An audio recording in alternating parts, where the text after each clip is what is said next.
نور زمونږ بس هم نه رسېږي.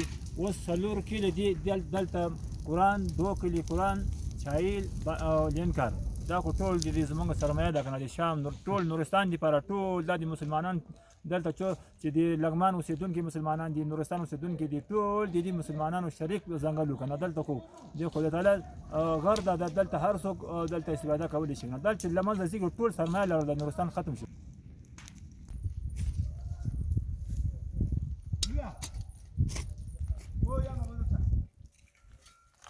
یاره دغسې اور خو دا خو عذاب دی صرفا دې وطن کې عذاب راغلی دی یاره.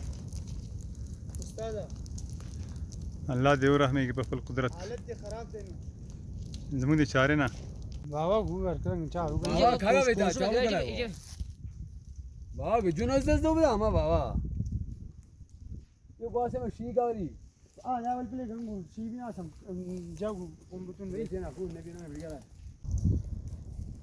څنګه وګورستا زموږ د وس نه بهر ده یاره دا وطن وګوره وطن زمونږ ختم شو ښه یاره نور زمونږ دښمنانو کار دی پوه شوې او نه یو ناڅاپه دلته اور پیدا شوی دی اوړی کې نه دلته بانډه شته نه دلته مالونه دي چا او بس دا شنه وطن وګوره زمونږ ټول وسوځېده ختم شو.